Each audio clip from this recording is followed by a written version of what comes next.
कम से कम तुम मेरी मदद तो कर सकते थे। कम से कम तुम मुझे तो समझ सकते थे। कम से कम वह सच तो बोल सकता था। ऐसे सेंटेंसेस को इंग्लिश में कैसे बोलें? आज की वीडियो में हम यही सीखेंगे। Hello everyone, welcome to English 101। कम से कम को इंग्लिश में बोलेंगे एटलीस्ट। और जब हम ऐसे सेंटेंसेस बोलते हैं कि कम से कम ये कर सकते थे, तो ऐसे सेंटेंसेस को लिखने का स्ट्रक्चर है, पहले आएगा एटलीस्ट, देन सब्जेक्ट, उसके बाद मॉडल वर्ब कुड यूज करेंगे। कुड कैन का पास्ट फॉर्म होता है और क्योंकि ये सेंटेंसेस पास्ट के बारे में है इसीलिए कुड यूज किया है। देन हेल्पिंग वर्ब हैव आएगा और जब हैव हेल्पिंग वर्ब होता है तो हमेशा third form of verb use की जाती है। Then object. चलिए एग्जाम्पल से समझते हैं। कम से कम तुम मेरी मदद तो कर सकते थे। At least you could have helped me. At least you could have helped me. कम से कम वह मुझसे बात तो कर सकता था।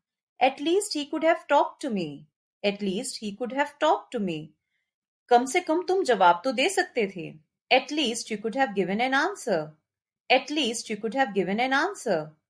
कम से कम वह स्कूल तो जा सकता था। At least he could have gone to school. At least he could have gone to school. कम से कम तुम उसे समझाने की कोशिश तो कर सकते थे। At least you could have tried to explain to him. At least you could have tried to explain to him. कम से कम वह सच तो बोल सकता था।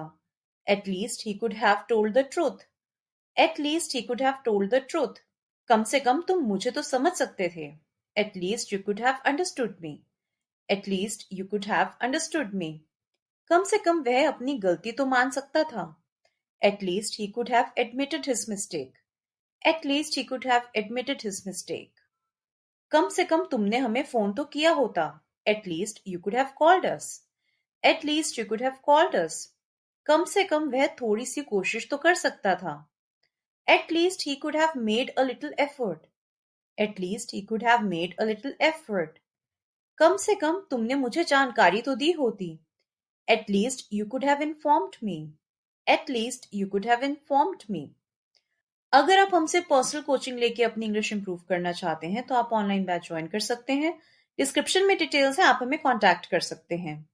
सो गाइस, ऐसे ही हर रोज प्रैक्टिस करते रहिए और अपनी गलतियों से सीखते रहिए।